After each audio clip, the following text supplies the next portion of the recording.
الناس أجمعين ومن تبعهم بإحسان إلى يوم الدين أما بعد قال الله تعالى في كلامه المجيد لقد كان لكم في رسول الله أسوة حسنة وقال في موضع آخر إنك على خلق عظيم صدق الله العظيم وقال النبي عليه الصلاة والسلام إذا سرتك حسنتك وساعتك سيئتك فأنت مؤمن وقال النبي عليه الصلاة والسلام كل أمتي يدخلون الجنة إلا من آبى قيل ومن آبى يا رسول الله قال من أطاعني دخل الجنة ومن عصاني فقد آبى أو قال عليه الصلاة والسلام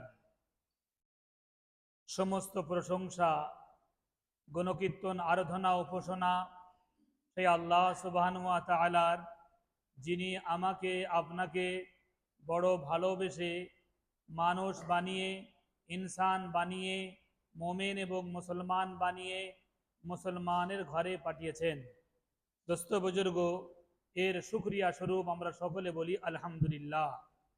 দোস্ত বুজুর্গ, আল্লাহ সুবহানাহু ওয়া তাআলা যে আমার আপনার উপরে রহম করেছেন, করম করেছেন, ফজল করেছেন, এই রহম এবং করম করার জন্য আমি আপনি আল্লাহ তাআলার শুকরিয়া আদায় করে শেষ করতে পারবো না।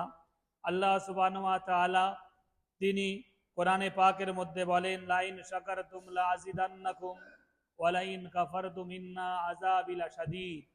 তোমরা যদি আমার শুকরিয়া আদায় করো, নিয়ামতের শুকরিয়া আদায় করো, তাহলে আমি কি করব? তোমাদের জন্য আমার নিয়ামতকে বাড়িয়ে দেব। আর তোমরা যদি আমার নিয়ামতের না শুকরি করো, তাহলে আমি কি করব?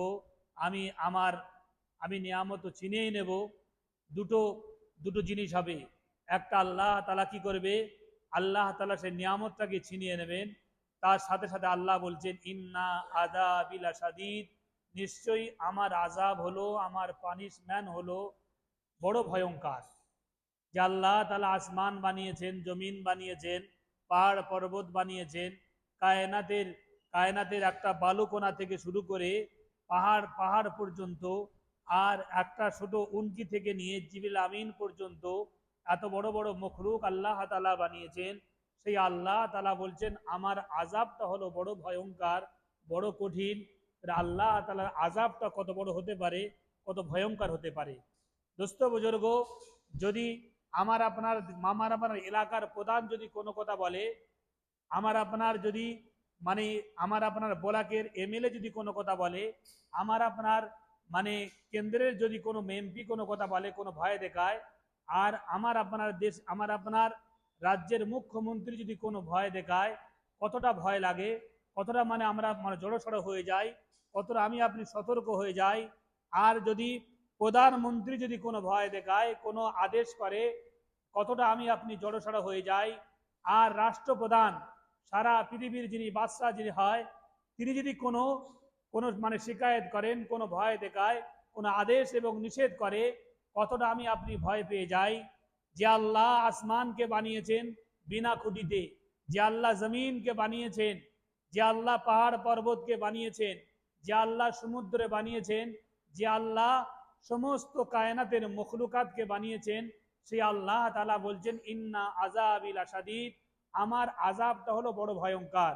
দোস্ত বুজুর্গ, ওই মানুষটা আল্লাহ তাআলার কাছে উত্তম এবং উৎকৃষ্ট, যে মানুষটা আল্লাহর শুকরিয়া আদায় করে, আল্লাহর নিয়ামতের গুণকীর্তন আরাধনা উপাসনা করে, আল্লাহর প্রশংসা করে, আল্লাহর তারিফ করে, ওই মানুষটা উত্তম। আর আল্লাহ পাক রব্বুল আলামিন তিনি বলছেন, যদি মানুষ যদি আমার ইবাদত না করে, আমার বন্দেগী না করে, আমার আরাধনা উপাসনা না করে, তাহলে আমি এই সমস্ত বান্দার আমার ইবাদতের কোনো প্রয়োজন নেই, আমার প্রশংসা করার কোনো প্রয়োজন নেই। আমি আল্লাহ হলাম বেনিয়াস। আল্লাহ তানার কোনো খাবার প্রয়োজন, থাকার প্রয়োজন, পানাহার করার প্রয়োজন, বিয়ে বাচ্চার প্রয়োজন, তানার কোনো থাকার ঘরের প্রয়োজন, কোনো জিনিসের প্রয়োজন নেই। তিনি আল্লাহ হলেন আল্লাহ। তিনি কেমন আল্লাহ তিনিই জানেন, তিনি কেমন তাকতবার তিনিই জানেন, তিনি কেমন ক্ষমতাবান তিনিই জানেন, তিনি ছাড়া কেউ জানেনি। আর যতটা আমাকে আপনাকে মখলুককে আল্লাহ তাআলা জানিয়েছেন, বলেছেন, আদেশ করেছেন, হুকুম দিয়েছেন, ততটা ছাড়া তার বেশি দোস্ত বুজুর্গ আমি আপনি জানতে পারি না। আল্লাহু লা ইলাহা ইল্লা হুয়াল হাইয়ুল কাইয়্যুম লা তাখুযুহু সিনাতুন ওয়ালা নাওম। আল্লাহ তাআলা তিনি আয়াতুল কুরসি, সূরা বাকারার মধ্যে আয়াতুল কুরসি, এর মধ্যে তাআলা তিনি বলছেন যে আল্লাহু লা ইলাহা ইল্লা হুয়াল হাইয়ুল কাইয়্যুম। ওই আল্লাহ জানার ক্ষমতা, জানার যোগ্যতা, দক্ষতা, পাওয়ার এবং সুপ্রিম পাওয়ার এত মহান, এত শ্রেষ্ঠ, সেই মহান শ্রেষ্ঠ শ্রেষ্ঠ মানে পাওয়ার এবং তাকত, ক্ষমতার, এই ক্ষমতার মতো ক্ষমতা, তার সমতুল্য সমকক্ষ কেউ দুনিয়ায় আজ পর্যন্ত হয়নি আর হবে না, কোনোদিন হয়নি, কোনোদিন হয়নি আর কোনোদিন হবে না। আল্লাহর ক্ষমতার কাছে, আল্লাহর দক্ষতা যোগ্যতার কাছে, আল্লাহর পাওয়ার এবং যোগ্যতার কাছে দোস্ত বুজুর্গ, তিনি তিনি কাউকে, তানাকে কেউ পয়দা করেনি, তানাকে কেউ সৃষ্টি করেনি। তিনি সকল সকল মানে কায়নাতকে, মখলুকাতকে, শুধু আল্লাহ তাআলা মখলুকাতকে বানিয়ে ছেড়ে দেননি, কোন মখলুকের কোন জীবের কি প্রয়োজন, সেই প্রয়োজন আমার আল্লাহ তাআলা তিনি মেটাচ্ছেন। একটা বাঘ দোস্ত বুজুর্গ না খাবার জ্বালায় ক্ষুধার তাড়নায় মরে যাবে, তারপরে মানে লাফিয়ে লাফিয়ে মারা যাবে, কোনোদিন ঘাস খাবে না, কোনোদিন তরুলতা খাবে না, গাছপাতা খাবে না। দোস্ত বুজুর্গ আল্লাহ তাআলা তার নিজাম তৈরি করেছেন, সিস্টেম তৈরি করেছেন, একটা পদ্ধতি তৈরি করেছেন। বাঘ সর্বসময়ের জন্য মানে তাজা গোশত খাবে। সেই গোশত বলা হয়েছে, যারা মানে পশু বিজ্ঞানী যারা মানে তারা তারা মানে গবেষণা করে বলেছে, একটা বাঘ সকাল থেকে সন্ধ্যে 24 ঘন্টা তার মানে সুস্থ থাকার জন্য, ভালো থাকার জন্য 30 থেকে 1 মণ গোশত, তাজা গোশত খায়।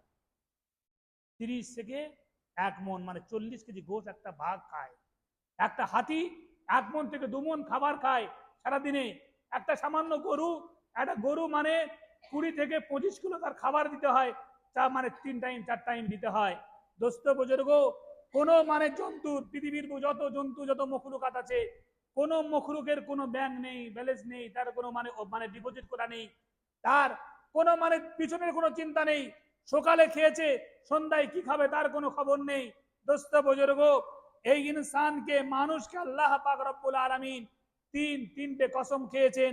আল্লাহ তাআলা সূরা 3 এর মধ্যে বলছেন ওয়াত্তিনি ওয়াজ-যাইতুনি ওয়া তুরি সিনিন ওয়া হাযাল বালাদিল আমিন।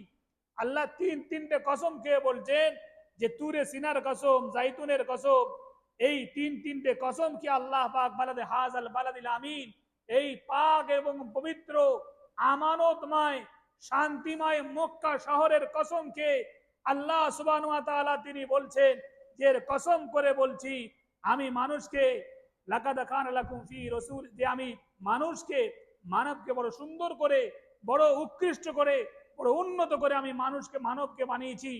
মানুষের সৃষ্টিকুল, মানুষের মানে দোস্ত বুজুর্গ তার হাত, তার পা, তার কান, তার মানে নাক, তার নাক নকশা, তার আভ্যন্তরী এবং তার বাহ্যিক সমস্ত জিনিসকে আল্লাহ সুবহানাহু ওয়া তাআলা পৃথক পৃথক ভাবে বানিয়েছেন। সারা পৃথিবীর এক মায়ের পেট থেকে 5 জন, 6 জন, 7 জন, 10 জন, 15 জন বাচ্চা হচ্ছে। কোনো বাচ্চার আওয়াজের সাথে কোনো বাচ্চার আওয়াজের মিল নেই, কোনো বাচ্চার হাতের আঙুলের ছাপ টিপের সাথে কারুর সাথে মিল নেই। শুধু বাচ্চা নয়, কোটি কোটি কোটি কোটি মানুষ আল্লাহ পাক রব্বুল আলামিন সারা পৃথিবীতে বানিয়েছেন। এই মানে 800 কোটি মানুষ সারা পৃথিবীতে আছে। কোন পৃথিবীর কোন মানুষের একজনের টিপের সাথে একজনের কোনো সম্পর্ক নেই, কোনো মানে স্পর্শ নেই, কোনো মেসাল নেই, কোনো নমুনা নেই। আল্লাহ তাআলা পৃথক পৃথক কেমন বানানে পারে আল্লাহ, সেই আল্লাহ তাআলা চোখ বানিয়েছেন, কান বানিয়েছেন। দোস্ত বুজুর্গ একটা মানে খবর দেখছিলাম যে কানের ভেতরে এমন একটা আল্লাহ তাআলা পর্দা বানিয়েছেন, যে পর্দাটা কি রক্ষা করে, যখন কোনো পোকামাকড় ধুলাবালি না ঢুকতে পারে, সেই পর্দাটা রক্ষা করে যেন ঢুকে গিয়ে কানের ভিতরে, হাড়ির ভিতরে ঢুকে ক্ষতি না করতে পারে। আল্লাহ সেটা পর্দা বানিয়ে দিয়েছেন। আল্লাহ সুবহানাহু ওয়া তাআলা আমার আপনার চোখ বানিয়েছেন, চোখের উপরে পর্দা করে দিয়েছেন, পর্দার উপরে চুল করে দিয়েছেন, যাতে করে চুলটা মানে বারবার ওঠালামা করবে, কোনো কীট পতঙ্গ ধুলো বালি যেন ঢুকতে না পারে। যদি কোনো কীট পতঙ্গ ধুলো বালি ঢুকেও যায়, আল্লাহ পাক রব্বুল আলামিন দুটো চোখে দুটো নহর প্রবাহিত করে দিয়েছেন, পানি প্রবাহিত করে দিয়েছে। যখন ধুলো বালি ঢোকে সাথে সাথে সেই ধুলো বালিগুলো নহরের দ্বারায় পানির দ্বারায় ধুয়ে পরিষ্কার করে বাইরে বার করে দেয়। দোস্ত বুজুর্গ, আল্লাহ তাআলা আমার আপনার জিহ্বা বানিয়েছেন, জিভ বানিয়েছেন। এই জিভের দ্বারায় পৃথিবীর কোটি কোটি কোটি ধরনের খাদ্য খাবার আছে, যে খাবার খাবো একই জিভেতে দোস্ত বুজুর্গ সেই রকমের স্বাদটা আলাদা আলাদা আলাদা আল্লাহ আল্লাহ বলে দেবে। দোস্ত বুজুর্গ, একটা মাছ মাছ আমরা খাবো, তার লেজার দিকের স্বাদ আলাদা, ডাকার দিকের স্বাদ আলাদা, মাথার স্বাদ আলাদা। একটা গরুর মাংস কত রকমের মাংস হয়, তার পা, তার মানে নলি, তার ভুঁড়ি, তার মানে মানে পাচার গোশ, তার মাথার গোশ, তার মানে ঘাড়ের গোশ, বিভিন্ন জায়গার গোশ বিভিন্ন রকমের। যখন আমি আপনি কোনো খাদ্য খাবার যখন খাই দোস্ত বুজুর্গ, তিতো গেলে সাথে সাথে আমার জিহ্বা বলে দেয় যে এটা তিতো। যখন টক আসে টক গেলেও বলে দেয়, যখন নোনতা আসে নোনতা গেলেও বলে দেয়, যখন মিঠা আসে সাথে সাথে আল্লাহ তাআলা যে জীব বানিয়েছেন জীব বলে দেয় এটা এই ব্যবহার করা হয়েছে, ওটা ওই ব্যবহার করা হয়েছে। দোস্ত বুজুর্গ, এত বড় নিয়ামত দিয়েছেন, চলার জন্য পা দিয়েছেন আর ধরার জন্য হাত দিয়েছেন। হাতটাকে আল্লাহ পাক রব্বুল আলামিন ফোল্ডিং করে দিয়েছেন। যদি আল্লাহ সুবহানাহু ওয়া তাআলা এই হাতগুলো অঙ্গুলিগুলো যদি ফোল্ডিং না করতেন আমার আপনার ধরার জন্য অনেক কষ্টকর হয়ে যেত, অনেক সমস্যা হয়ে যেত। ফোল্ডিং করে দিয়েছেন, হাতটা বেঁকা করে দিয়েছেন, পাটা বেঁকা করে দিয়েছেন। দোস্ত বুজুর্গ, হাত পা করেছে, শিরা উপশিরা করেছে, তারপরে হাড়ের ভেতরে মজক আছে, মজকের ভেতরে আল্লাহ পাক রব্বুল আলামিন পানি প্রবাহিত করে দিয়েছে। যখন যে মুহূর্তে হাড়ের ভেতরে মজকের পানি যখন শুকনো হয়ে যায়, ক্যালসিয়াম কমে যায়, তখন সেখান থেকে যন্ত্রণা হতে শুরু করে, সেই অঙ্গটা অচল হয়ে যায়, সেই অঙ্গটা অযোগ্য হয়ে যায়, সেই জায়গাটা যখন ফুলে ওঠে যন্ত্রণা হতে শুরু করে। দোস্ত বুজুর্গ, আমার আপনার শরীরেতে এত শিরা মানে কোটি কোটি কোটি কোটি শিরা উপশিরা আছে, প্রত্যেকটা শিরাতে আল্লাহ পাক রব্বুল আলামিনের কুদরতি ভাবে মানে ওই হৃৎপিণ্ড থেকে ফুসফুস থেকে মানে ওখান থেকে রক্ত জাম্পিং করে পাম্পিং করে সমস্ত অঙ্গ প্রত্যঙ্গ আল্লাহ পাক রব্বুল আলামিন যেখানে যে অঙ্গতে রক্ত না পৌঁছাবে সেখানে সাথে সাথে যন্ত্রণা শুরু হয়ে যাবে, ব্যথা শুরু হয়ে যাবে, মানুষ লাফাতে থাকবে, ছটপট ছটপট করতে থাকবে। নখে যদি রক্ত না পৌঁছায় নখ সেখান থেকে মানে অকেজ হয়ে যাবে, দাঁতে যদি না পৌঁছায় দাঁতের যন্ত্রণা হতে শুরু হয়ে যাবে, মাথার চুলে যদি না পৌঁছায় চুলের সাথে সাথে যন্ত্রণা হতে শুরু হয়ে যাবে, চোখের শিরায় উপশিরা যদি না পৌঁছায় চোখ যন্ত্রণা করতে শুরু হয়ে যাবে। দোস্ত বুজুর্গ, আল্লাহ পাক রব্বুল আলামিন এতগুলো নিয়ামত দিয়ে আমার আপনাকে ঘিরে রেখেছে। যেরকম একজন মা, একটা মাছ যেরকম পানিতে শান্তি পায়, পানির ভিতরে থাকে, ওই রকম ভাবে আল্লাহ সুবহানাহু ওয়া তাআলা আমাকে আপনাকে তানার নিয়ামত দিয়ে, তানার উপরোকন দিয়ে, রহম দিয়ে, করম দিয়ে দোস্ত বুজুর্গ সেটাকে ভরপুর করে দিয়েছে। যখন আমি আপনি মায়ের পেটে এসেছিলাম, মায়ের পেটে আসার পরে দোস্ত বুজুর্গ মায়ের নাভির সাথে নারীর সাথে আর আমার আপনার নারীর সম্পর্ক করে দিয়েছিল যে না ওই মানে রক্ত থেকে আস্তে আস্তে মানে গোস্ত হয়ে যাবে, গোস্ত থেকে আস্তে আস্তে মানে হাড় হাড্ডি হবে, হাড় হাড্ডি হওয়ার পরে তার উপরে ফের আল্লাহ তাআলা গোস্ত চড়িয়েছেন, ফের চামড়া চড়িয়েছেন, তার ভিতরে আল্লাহ তাআলা রূহ দিয়েছেন। যেটা রূহ সম্পর্কে জিজ্ঞাসা করা হয় যে কুলির রূহ মিন আমরি রাব্বি, নবীজি ওই সমস্ত বেদিনরা, ওই সমস্ত আল্লাহদ্রোহীরা, ওই সমস্ত আল্লাহর বাগীরা তারা রূহ সম্পর্কে জিজ্ঞাসা করে, রূহর কথা আপনি বলে দেন। কুলির রূহ মিন আমরি রাব্বি, ওগো রাসূল, ওগো হাবিব, ওগো আমার নবীজি আপনি আপনার উম্মতদেরকে জানিয়ে দেন রূহ হলো আমার আল্লাহ, আমি আল্লাহ, আমার হুকুম। দোস্ত বুজুর্গ, আল্লাহর হুকুম আছে বলে আমার চোখ দেখছি, আমার কান শুনছি, আমার হাত থেকে ধরতে পাচ্ছি, আমার পা থেকে চলতে পাচ্ছি, আমার জিহ্বা থেকে চলছে, আমার জবান চলছে, আমার অঙ্গ প্রত্যঙ্গ কাজ করছে, আমার বিবেক আমি বুঝতে পাচ্ছি, আমার আমার সমস্ত রকমের জ্ঞান বিবেক দিয়ে আমি সবকিছু অনুভব করতে পাচ্ছি। যখন আল্লাহর হুকুম যখন সরে যাবে দোস্ত বুজুর্গ হাত থাকবে, পা থাকবে, অঙ্গ প্রত্যঙ্গ থাকবে, চোখ থাকবে, কান থাকবে, নাক থাকবে, জিহ্বা থাকবে, মুখ থাকবে, চেহারা থাকবে, কোনো কাজ করবে না, সব অচল হয়ে যাবে দোস্ত বুজুর্গ। তখন আমার আর নাম নেওয়া হবে না, আমার নাম নিয়ে ডাকা হবে না, আমার ইজ্জত সম্মান তখন দেওয়া হবে না। তখন যে আসবে লাশটা কোথায় আছে, যে আসবে লাশটা গোসল কখন দেওয়া হবে, যে আসবে কখন লাশের মাঠে মাটি দেওয়া হবে, তখন সেই সেই কথাটা বলা হবে দোস্ত বুজুর্গ। এই পরিস্থিতি সকলের জন্য হবে। কি বাদশাহ, কি ধনী, কি গরিব, কি কালো, কি সাদা, কি শিক্ষিত, কি অশিক্ষিত, কি গরিব, কি ধনী, সকলের জন্য এমন পরিস্থিতি আসবে দোস্ত বুজুর্গ, কারোর জন্য ছাড় নেই, কারোর জন্য নিস্তার নেই। আজকের সমস্ত মানুষকে দুনিয়ার মহব্বত ছেড়ে, দুনিয়ার ভালোবাসা ছেড়ে, দুনিয়ার মোহ ছেড়ে, দুনিয়ার সমস্ত রকমের লালসা লোভ লালসা ছেড়ে একদিন দুনিয়া থেকে আমাকে আপনাকে চলে যেতে হবে দোস্ত বুজুর্গ। সারা পৃথিবীকে চারজন মহান বাদশাহ বাদশাহী করেছিল, রাজত্ব করেছিল। চারজনের মধ্যে দুজন ছিল ইমানওয়ালা আর দুজন ছিল বেঈমান। দুজন ইমানওয়ালার মধ্যে একজন ইমানওয়ালা হলো বাদশাহ সেকেন্দার। বাদশাহ সেকেন্দার সারা পৃথিবীকে হুকুমত করেছিল, রাজত্ব করেছিল। সেই বাদশাহ সেকেন্দার যখন দুনিয়া থেকে চলে যাচ্ছেন, তখন বলছেন, দেখো আমি যখন মারা যাব, আমি আমার যোগ্যতা দক্ষতা আমার মানে এই সব রাজত্বর কিছু আমি নিয়ে যাব না, সব কিছু রেখে যেতে হবে। তবে যখন আমি মারা যাব, যখন আমাকে মানে সাদা কাপড়ের প্যাকিং করা হবে, প্যাক করা হবে, তখন আমার কাপড়ের ভেতর থেকে দুটো হাত এরকম ভাবে বার করে দেবে। আমি পৃথিবীর সমস্ত মানব কুলকে, সমস্ত দানব কুলকে এটা আমি জানাতে চাই আর বলতে চাই যে আমি যেরকম এসেছিলাম খালি হাতে, যেদিন আমি এসেছিলাম আমাকে গোসল করিয়েছে, যেদিন আমি চলে যাব সেদিন আমাকেও গোসল করানো হবে দোস্ত বুজুর্গ। এটা আমি দেখাতে চাই যে দুনিয়া হলো ধোকার ঘর, দুনিয়া হলো পোকামাকড়ের ঘর, দুনিয়া হলো মাকড়সার জালের থেকে আরো জঘন্য নগণ্য। আল্লাহ তাআলা তিনি বলছেন মাতাউল গুরুর, আল্লাহ তাআলা বলেছেন আমাল হায়াতুদ দুনিয়া ইল্লা মাতাউল গুরুর।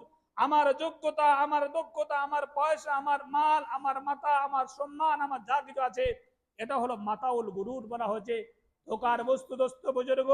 সকালে আমাকে ধোকা দেওয়া হয়, দুপুরে আমাকে ধোকা দেওয়া হয়, আমার যোগ্যতা আমাকে ধোকা দেয়, আমার চোখ আমাকে ধোকা দেয়, আমার হাত আমাকে ধোকা দেয়, আমার অঙ্গ প্রত্যঙ্গ আমাকে ধোকা দেয়, আমার মাল আমাকে ধোকা দেয়, আমার বিবি, আমার বাচ্চা, আমার আমার মান এবং সম্ভ্রম আমাকে ধোকা দেয় দোস্ত বুজুর্গ।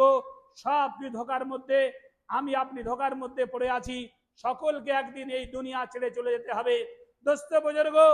আজকের এই মাসে মুহাম্মদুর রাসূলুল্লাহ সাল্লাল্লাহু আলাইহি ওয়াসাল্লাম তিনি দুনিয়ায় এসেছিলেন, এই মাসে তিনি চলে গিয়েছিলেন। এই আগের সপ্তাহে রাসূলুল্লাহ সাল্লাল্লাহু আলাইহি ওয়াসাল্লামের আখলাক নিয়ে আর রাসূলুল্লাহ সাল্লাল্লাহু আলাইহি ওয়াসাল্লামের জীবনে নিয়ে কথা বলছিলাম দোস্ত বুজুর্গ। মুহাম্মদুর রাসূলুল্লাহ সাল্লাল্লাহু আলাইহি ওয়াসাল্লাম যেদিন দুনিয়ায় এসেছেন, সেদিনটা ছিল রবিবার এবং সোমবারের মাঝখানের দিন। সুবে মানে কাজেবের সময় দুনিয়ায় এসছে। দুনিয়ায় আসার পরে আল্লাহ পাক রব্বুল আলামিন জিবরিল আমিনকে পাঠিয়ে দিয়েছেন, সমস্ত আসমানবাসীকে খবর দিয়েছেন যে দুলাহে দুলাহে মদিনা মুহাম্মদে মুস্তাফা মুহাম্মদে আরবি মুহাম্মদুল মুরসালিন খাতামান নবিয়্যিন ওয়াল মুরসালিন তিনি দুনিয়ায় এসেছেন। তার খবরটা আসমানবাসীকে শুনিয়ে দাও, ফেরেশতা মণ্ডলীকে শুনিয়ে দাও, মখলুককে শুনিয়ে দাও দোস্ত বুজুর্গ।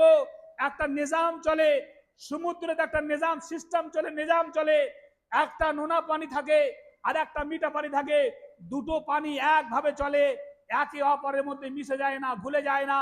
ওই রকম ভাবে দোস্ত বুজুর্গ সমুদ্রের পানির মাছ, নোনা পানির মাছ যদি মিঠে পানি এসে যায় সাথে সাথে মারা যায়, আর মিঠে পানির মাছ নোনা পানি গেলে সাথে সাথে মারা যায়। যেরকম যদি কোনো বন্যা হয়ে যায়, গাং বন্যা হয়ে গেলে সমস্ত মিঠে পানির মাছগুলো, বড় বড় মাছ, বড় বড় জন্তুগুলো ভেসে থাকে, মরে থাকে। ওই রকম ভাবে দোস্ত বুজুর্গ সমুদ্রের মাছ এপারের মাছ এপারে যায় না, এপারের মাছ এপারে যায় না। মুহাম্মদুর রাসূলুল্লাহ সাল্লাল্লাহু আলাইহি ওয়াসাল্লাম তিনি যেদিন দুনিয়ায় এসেছেন, সেদিন সমস্ত বর্ডার ক্রস হয়ে গিয়েছে, কোনো বর্ডার তখন মানেনি। নোনা পানির মাছ মিঠে পানি লাফিয়ে পড়েছে, মিঠে পানির মাছ নোনা পানি লাফিয়ে পড়েছে। স্লোগান আহ্বান জানিয়েছেন, পায়গাম জানিয়েছেন, তারা সুসংবাদ দিয়েছেন, খুশখবরি দিয়েছেন। আজকের দো জাহানের বাদশা এসছে, আজকের মুহাম্মদুর রাসূলুল্লাহ সাল্লাল্লাহু আলাইহি ওয়াসাল্লাম এসছেন, আজকের রাহমাতাল লিল আলামিন এসছেন। এই খবরটা সকলের পৌঁছে দিয়েছেন। যখন মা হালিমা দূর থেকে এসছে, বনু বনু সাদিয়া, সাদ গোত্র থেকে হালিমা তায়েবের কাছে, ওনার হালিমা রাদিয়াল্লাহু তাআলা আনহার ঘর বাড়ি। তিনি ওই জামানার প্রচলন ছিল এরকম, মক্কার মানুষেরা তাদের বাচ্চাদেরকে দুধ পান করাতেন না, দুধ পান করার জন্য অন্য জায়গায় পাঠিয়ে দিতেন। সেখান থেকে 2 বছর 3 বছর 4 বছর দুধ পান করে বড় হলে ফের মায়ের কোলে ফিরে আসতো। এই সময় যখন মক্কাতে যখন বাচ্চা হয়েছে শুনেছে বলে 2-10টা বাচ্চা যখন নিতে বিভিন্ন জায়গা থেকে লোক এসছে, যেরকম ধনী ধনাঢ্য বড় লোকের বড় লোক, তারা সেই রকম ভাবে এসছে বাচ্চা নেওয়ার জন্য। আর হালিমা তিনি সকলের লাস্টে এসছে। তিনি গরিব মানুষ, দুস্থ মানুষ, তার কাছে কোনো ভালো সোয়ারি ছিল না, ভালো গাড়ির কোনো ব্যবস্থা ছিল না। দুবলা পাতলা একটা হালকা ফুলকা একটা গাধায় করে তিনি এসছে বাচ্চা নেওয়ার জন্য। বাচ্চা নিলে, বাচ্চা দুধ পান করালে পয়সা পাবে, টাকা পাবে, গিফট পাবে, উডৌকন পাবে, এই জন্য করে সকলে এরকম বাচ্চাদেরকে নিয়ে যেতেন। তিনি এসছেন, তিনি আস্তে আস্তে স্লো তার গাধাটা খুব স্লো আস্তে আস্তে চলে এসেছিল। যখন উনি এসে দেখছে সকল বাচ্চাদেরকে নিয়ে চলে গিয়েছে, মক্কায় আর কোনো বাচ্চা নেই, কেউ আর বলছে না বড় লোকের বাচ্চাগুলো সব নিয়ে তাড়াতাড়ি বড় টাকা পাবে, বড় বড় মাল আসবাব পাবে বলে সবাই নিয়ে চলে গিয়েছে। এতিম বাচ্চা 6 মাস বয়সে, মায়ের পেটে যখন বয়স 6 মাস, সেদিন বাপ দুনিয়া থেকে চলে গিয়েছে, বাপের মুখ দেখেননি। তিনি 6 মাস পরে, তিনি 4 মাস পরে দুনিয়ায় আসার পরে তানা নেওয়ার মতো কেউ নেই। যত লোক আসে দেখে আর চলে যায়, যত লোক আসে, যত দুধ পান করানোওয়ালারা আসে আর দেখে আর চলে যায়। তারা জানে এর বাপ নেই, এর অভিভাবক নেই, এর কেউ নেই, একে কে লালন পালন করলে কে পয়সা দেবে, কে আমাদের উজুরি দেবে, মজুরি দেবে, সকলে দেখে আর চলে যায়। হালিমা এ ঘরে ও ঘরে, পাড়ায় পাড়ায় গলিতে গলিতে ঘুরে সকলের কাছে খবর নিলেন, কোন জায়গায় ছেলে নেই, বাচ্চা নেই। তিনি মলিন হয়ে শ্রান্ত হয়ে অনেক খোঁজার পরে উনি শ্রান্ত হয়ে গিয়েছেন। এখন দেখছে, একজন খবর পাচ্ছে যে অমুকের বাড়ি একটা ইতিম বাচ্চা, তার বাপ নেই, অসহায়, সেই বাচ্চাটাকে যদি নেওয়ার মতো যদি তুমি নাও তাহলে ওই বাচ্চাটা বেঁচে আছে। উনি তখন বললেন আমি হয়তো খালি হাতে ফিরে যাব, যাই হোক ওনাকে নিয়ে নি। ওই এতিম বাচ্চা যখন কোলে তুলেছে মা হালিমা, তিনি বর্ণনা করছেন যে যখন আমি বাচ্চাটাকে কোলে তুললাম, যেন আমার সমস্ত শরীর যেন হালকা হয়ে গেল, আমার খুশিতে আমি বাগ হয়ে গেলাম, আমার যেন কিরম একটা অনুভব করছি। দোস্ত বুজুর্গ, কোন মানুষ যখন কোন জিনিস হারিয়ে যায়, টাকা হারিয়ে যায়, বাচ্চা হারিয়ে যায়, সম্পদ হারিয়ে যায়, যখন সম্পদটা ফিরে পাওয়ার সাথে সাথে যেরকম খুশি হয়, হালিমা রাদিয়াল্লাহু তাআলা আনহা খুশি হয়েছেন। খুশি হওয়ার পরে কোলে নিয়েছেন, স্বামীকে বলছেন চলেন। বাচ্চাকে যখন তুলেছেন, যে বাচ্চার গাধার উপরে বসতে দেরি, গাধা সচল হয়ে গিয়েছেন, সবল হয়ে গিয়েছেন, তরু তাজা হয়ে গিয়েছেন, সকলের আগে পালিয়ে গিয়ে সকলের আধ রাস্তায় পৌঁছেছেন। উনি সকলের আগে বাড়ি চলে গিয়েছেন। বাড়ি গিয়ে দেখছে যে বকরি গুলো দুধ গুলো শুকনো হয়েছিল, দুধ হতো না, তার বাচ্চা খেতে পারতো না, সেই দুধে ঠন ঠন ঠন দুধ গুলো ঠন ঠন হয়ে গেছে, পালান গুলো বড় বড় হয়ে গেছে, দুধের স্থান গুলো বড় হয়ে গিয়েছে। সেখানে বরকত আর বরকত দেখতে পাচ্ছেন। যেখানে ওনার ছাগল খাওয়াতে নিয়ে যায়, সেই ছাগল গুলো পেট ভরে যায়, তারা খেয়ে পেট ভরে যায়। মা হালিমার ঘরে মা হালিমা যেটা ধরে আমারে মাটি মুঠো করে ধরে যেন সোনা হয়ে যাচ্ছে। এইরকম ভাবে যখন 1 দিন 2 দিন 3 দিন 4 দিন করে এরকম 2 বছর হয়ে গেল, 4 বছর হয়ে গেল, হয়ে যাওয়ার পরে যখন 6 বছর হয়ে গেল, 6 বছর হয়ে যাওয়ার পরে উনি বাড়ি এসছেন। বাড়ি আসার পরে মাকে বলছেন, মা সকলে তো যখন বাচ্চারা খেলা করতে যায়, যখন বাচ্চারা খেলা করে, তাদের সন্ধে যখন হয়ে যায়, তখন মা তাদের বাবা আসে, তার ভাই আছে, তাদের অভিভাবক আছে, তাকে কোলে তুলে নেয়, তারে বাড়ি নিয়ে যায়। আমার আব্বা কোথায় মা? তখন হাউমাউ করে কাঁদতে থাকে আর বলে যে এর আব্বার একটু কবরটা দেখে নিয়ে আসি।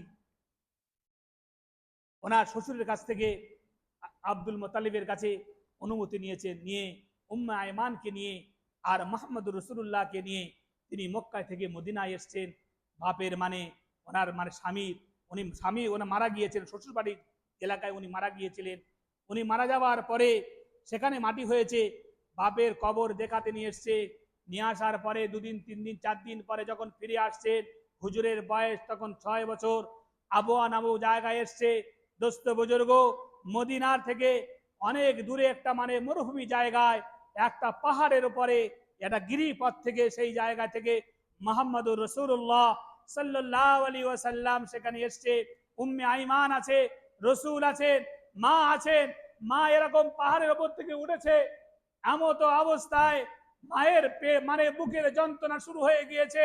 ছোট বাচ্চা, 6 বছরের বাচ্চা মায়ের বুকের উপরে উঠে আর ঘাউ মাউ করে কাঁদছে। আর তিনি মা তখন বাচ্চাকে বোঝাচ্ছেন, বাচ্চা শোনো, বেটা শোনো, প্রত্যেকটা মানুষের, প্রত্যেকটা জানওয়ালাকে, জীবনওয়ালাকে তার মৃত্যুর স্বাদ গ্রহণ করতে হবে। আমারও মৃত্যুর সময় এসে গিয়েছে। উম্মে আয়মানকে বললেন, হে উম্মে আয়মান, এই আমার সন্তানকে, আমার বাচ্চাকে এর দাদার কাছে পৌঁছে দেবে। এর আমানত তোমার কাছে আমানত দিয়ে গেলাম, যেন এর কোনো বেয়াদবি করবে না, কোনো ক্ষতি করবে না, ওই রকম ভাবে পৌঁছে দেবে। বলতে বলতে কথা বলতে বলতে মা আমিনা দুনিয়া থেকে চলে গেলেন। চলে যাবার পরে বাচ্চা, ছোট বাচ্চা তখন হাউ মাউ করে এরকম মানে গলা জড়িয়ে ধরেছে আর বলছে, মা গো, আজকে বাপকে দেখতে এলাম, বাপের না দেখতে পেয়ে অনেক বাচ্চারা, অনেক তাদের বাপরা আসে, তাদের কোলে নেয়, চুমো খায়, মাথায় চুমো খায়, মুখে চুমো খায়, কপালে চুমো খায়। আমার বাপ বলে কেউ নেই। আমি বাপ দেখতে এসেছিলাম, বাপ দেখতে এসে মাকে হারিয়ে গিয়েছি, মাকে হারিয়ে ফেলেছি। উনি জড়িয়ে পড়েছেন। জড়িয়ে পড়ার পরে কাঁদতে থাকেন।